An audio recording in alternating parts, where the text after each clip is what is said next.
it a coincidence that while this interview was dropping, that multiple buildings in Moscow caught on fire? I will leave that up to you to decide.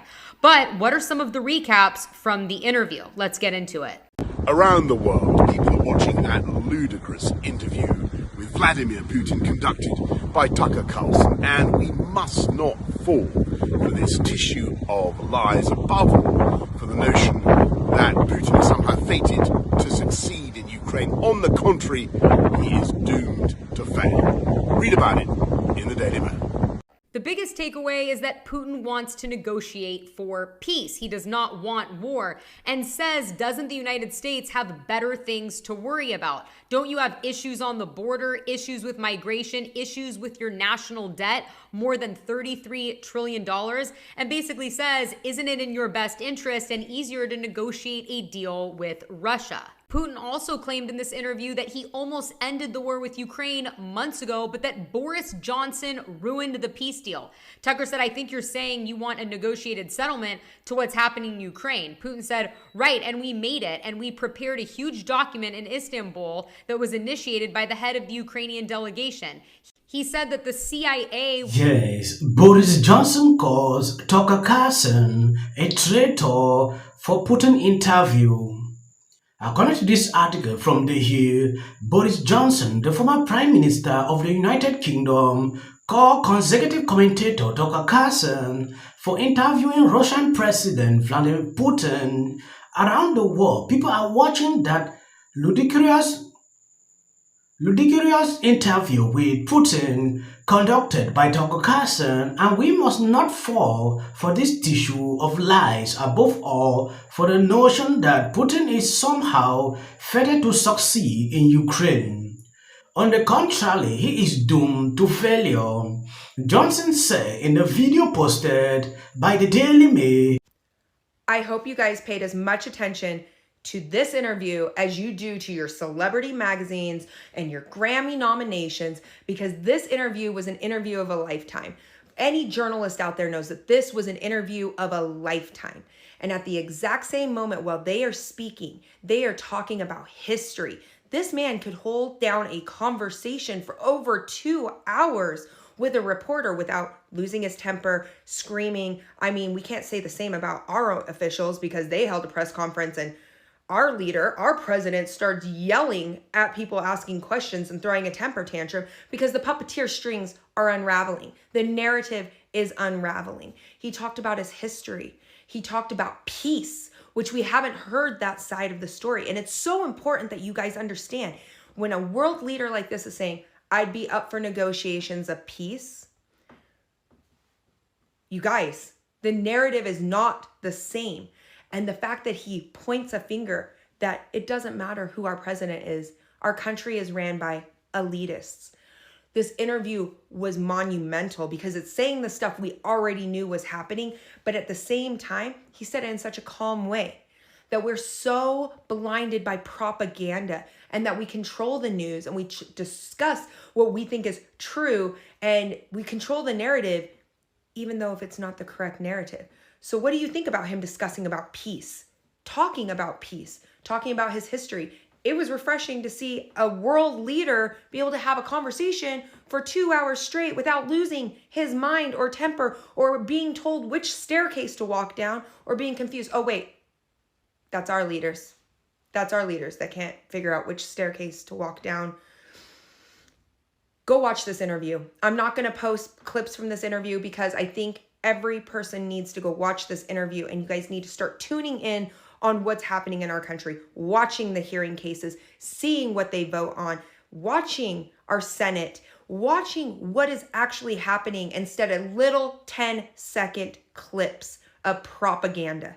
You need to watch it. You need to research it. You need to understand what is happening currently in our world affairs, because everything that's happening in the world right now is affecting everything. So go watch this. Let me know what you saw. Let me know what you think. We all have difference of opinions, but here it's an open forum. We can discuss it. We can talk about it. But you need... Yes, when you take a look at what is going on, Boris Johnson responding to Tucker Carlson interview should tell you everything you need to know. According to this person, Boris Johnson does not deny anything, only accuses Putin of lying, unclear as to how Putin is lying when he is telling the truth. Israel, Ukraine, and others involved in the failed peace deal all confirm Boris' role in scrutinizing it. Now Boris Johnson is here trying to make it clear like it was a lie. We understand what is going on. Sometimes when I look at what has been happening for the past 2 years, it is just like to make us to understand that Putin is the one not wanting to negotiate. When you look at that interview, he talked about, how they are just exploiting people's tax dollars, to continue to fund this. Poland is about to go to war with Russia. NATO is doing this military drill. That is what I've been seeing on social media pertaining to what is happening. Now, when the truth came out, Tucker Carlson showed up in Moscow this week to interview Vladimir Putin. It turned out to be anything but an interview. Putin droned on for 2 hours and 7 minutes, while Tucker sat there like an eager puppy. Occasionally, but rarely, he got in a question, like this one about the power of the deep state in Washington. Nothing about why Putin invaded a sovereign country. Nothing about targeting civilians. Nothing about Russian war crimes. A reporter can ask Putin a tough question if he wants a real interview. Why is it that so many of the people that oppose Vladimir Putin end up dead or close to it? But apparently, that's not why Tucker went to Moscow. During the Cold War, gullible Westerners who spread Soviet propaganda were dismissed as useful idiots. But calling Tucker that is unfair to useful idiots. No, he's made a cynical decision to chase MAGA's affection for dictators. And what better way to cash in than Putin's Kremlin? yes, for the past 2 days, I'm not able to create videos like I do before. I want to recap this interview because I never did so. If you watch all my videos, you will not see a single video, about this Putin Tucker Carlson interview for reasons I don't want to say on this clip. Now taking a look at what is going on, you will realize it is good to get the story from both sides. We heard his part of the story, which the media tried to prevent that we should not see it. Putin made it clear, like, I don't want war again. There should be a solution. We should be looking for a way to make peace. The media tried to suppress this, but they didn't succeed.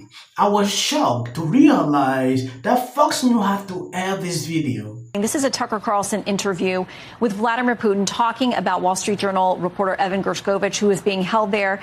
This comes to us from the Tucker Carlson network. What do you think about that? We can't see this. I don't understand this. No camera. I believe you saw Fox News. Tucker interview with Putin is around 160 million views. Why on Fox News he used to have maybe 2 million, 3 million, 4 million, that was all. Now going up to 160 million, the mainstream media is dead. Point final. Gone over and tried to report fairly on the war. And they're in jail. They're in gulags right now. It means there is something they don't want people to know what exactly